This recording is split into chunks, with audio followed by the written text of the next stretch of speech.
Welcome back to a commentary channel where the last few videos have been about simulation and souls and things like that.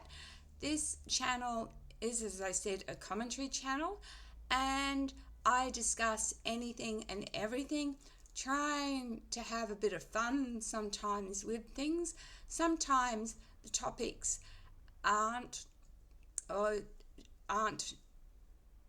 humorous because there's no humor in that kind of thing. Like I've got topics where I've discussed addiction and things like that, but I need to have a look at something that I discussed in a video that's presently uploading, and I only just in that last video I needed to explore the topic more properly, so I'm going to have a go at this. This is research. This isn't of my mind because I don't have a clue about what I'm talking about, because when I did maths at school, the only thing I was good at, algebra, x plus y equals z. That made sense to me. Abstract. Totally get it. So anyway, welcome back, curious minds. This afternoon, a lovely Monday it is, we're diving into the world of math.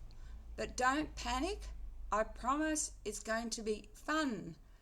We're talking about the Fibonacci, I think they've got it right, Fibonacci sequence, aka nature's cheat code, and fractals, which are basically math's version of psychedelic art.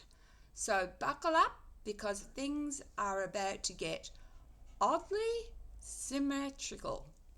Let's have a look at the Fibonacci sequence, which is math's greatest hits. So our first guest today, though you've got to close your eyes and imagine this, is Leonardo Fibonacci. Imagine it's the year 1202. You've got knights jousting, peasants doing peasanty things, and Fibonacci is over here nerding out about rabbit maths. Yep, rabbits. That's how he introduced the Fibonacci sequence in his book Fibonacci, Libabaci.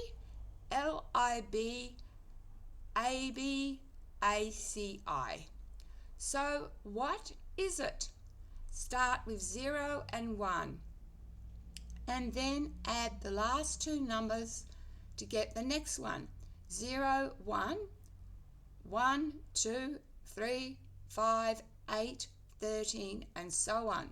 So 0 plus 1 is 1, and then that equals 1 plus 1 equals 2, 1 plus 2 equals 3, 2 plus 3 equals 5, 5 plus 3 equals 8, and you get the drift. It's like maths playing leapfrog with itself. But the real kicker, the sequence shows up everywhere in nature. Sunflowers, pine cones, hurricanes, even your face. Yes, your nose and eyes are mathematically fabulous. So now let's have a look at fractals, nature's kaleidoscope. Now let's talk about fractals. Imagine if geometry, Jen's glitching again, geometry. Imagine if geometry went to Burning Man. Fractals are shapes that look the same, no matter how much you zoom in or out. It's like if you've had a pizza, and every slice was made of tiny pizzas, and those tiny pizzas were also made of even tinier pieces. Sounds deliciously infinite, right? The big daddy of fractals is the Mandelbrot set. Bernot B. Mandelbrot, Mandelbrot, discovered this trippy masterpiece in the 1980s. It's like the math version of a lava lamp, but way cooler because it's real and endlessly complex. Fun fact: you could zoom into a fractal forever and it would never stop being detailed. Talk about commitment issues. The cosmic connection. So what do Fibonacci and fractals have in common? They both scream, "Look at me! I'm everywhere!" Spirals in galaxies, Fibonacci. Romanesco broccoli, fractals. Your Netflix algorithm? Okay, that's just spooky, but you get the idea. It's as if the universe has a favorite playlist, and these patterns are its top hits. You, my friend, are living in a mathematical curated masterpiece. So let's have a look. And let's close your eyes and be visual about this. Fibonacci spirals overlaid on everyday objects like pizzas and toilet rolls. Here's what we've learnt. Number 1, Fibonacci showed us that maths is sexy because spirals, am I right? Number 2, fractals are proof that nature likes to flex. Number 3, if your life feels messy, just remember it's probably a fractal. It looks chaotic up close, but it makes sense in the big picture. Thanks for watching, and if you've enjoyed this math meets madness journey, let me know in the comments if you've spotted Fibonacci or fractals in your life, or if you haven't, check your broccoli. It might surprise you. Until next time, stay curious. So, as you've all guessed, I did a research on that. Jem's mind knows nothing about Fibonacci or fractals. I had to look that up, and I can't just spit out facts at you. I had to go to another screen where I'd saved that. So thanks for watching. Thanks. And if there's one other thing that interests me is pi. Remember pi? Circles, radiuses, anything circle, a pi. Now, when it came to geometry at school, I was a little bit dyslexic. So we're going off now in a different tangent. We're going to talk about me and mathematics. Me and mathematics did not do well. I understood matrices and vectors, and I understood financial maths and algebra. I loved it. I excelled at algebra because I'm very abstract, I'm not there. I have a bit of ADHD. My focus is all over the place. My humour is bad, and I still love pineapple and pizza though. And when it came to maths, I wasn't very good. I was very dyslexic. So, for example, if they asked me to find say you had this weird, imagine some weird designed shape. It can have many sides, but it's weird, and it's on top of the circle, and it'd have in the corner, it would have angle X, and I had to find out what angle Y was. Couldn't do it. Or if you asked me to find the total area of some weird and wonderful shape. Couldn't do it. It's like I have dyslexia. It's the same when it comes to, when you do those IQ tests and it says it does this weird shape, and you might have a shape that's, well, let's say it's got two blocks, and one block's got one dot on it and the next block's got no dot on it, and then the next pattern it has two blocks with no dots, and the third pattern has two blocks with two dots on it, and the fourth pattern says what comes next, and Jem says, I don't know what comes next. I can't work it out. I don't know. And but I'm very good. I bet you can't do long division. I bet you have to get a calculator, and I can show you how to do long division because I'm old school. I'm 64 and we learnt to do long division.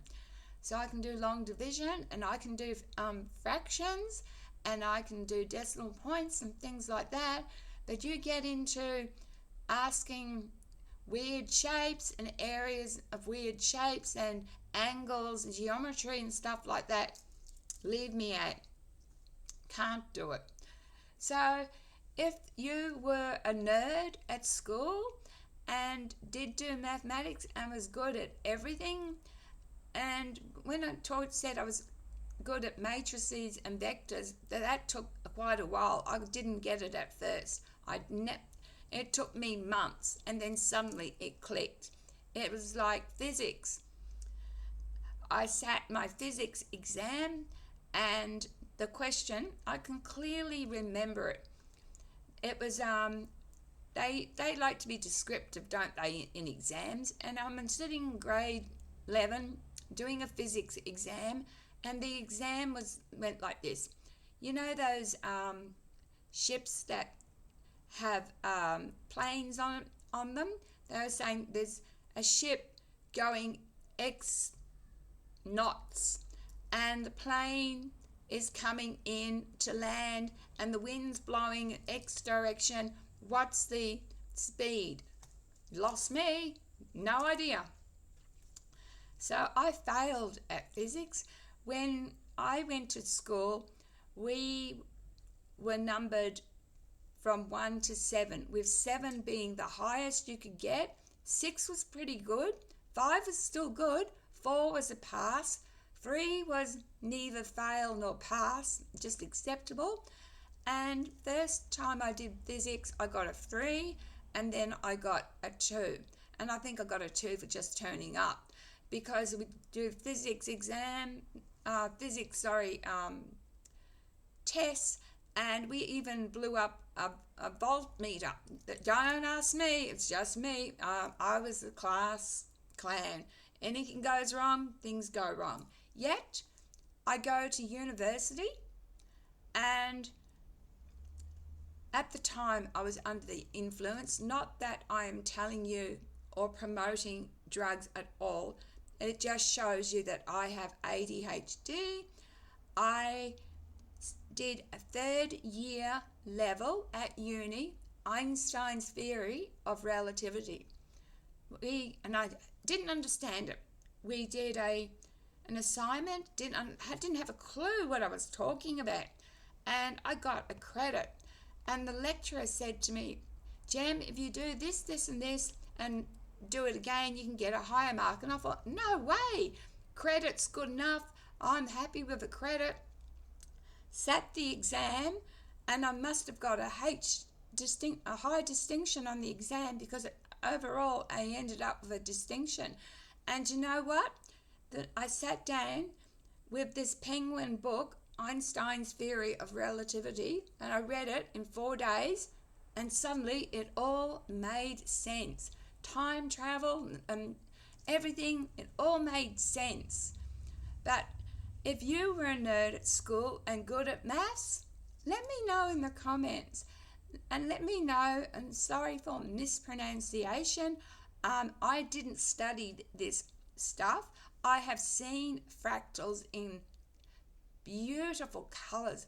The colours in fractals are, if this is a simulation and coded, It's beautiful, and yet we can't see all colours. We've got only a very thin, you know, where vision compared to all the different rays, X-ray, ultraviolet. We only see a very thin line.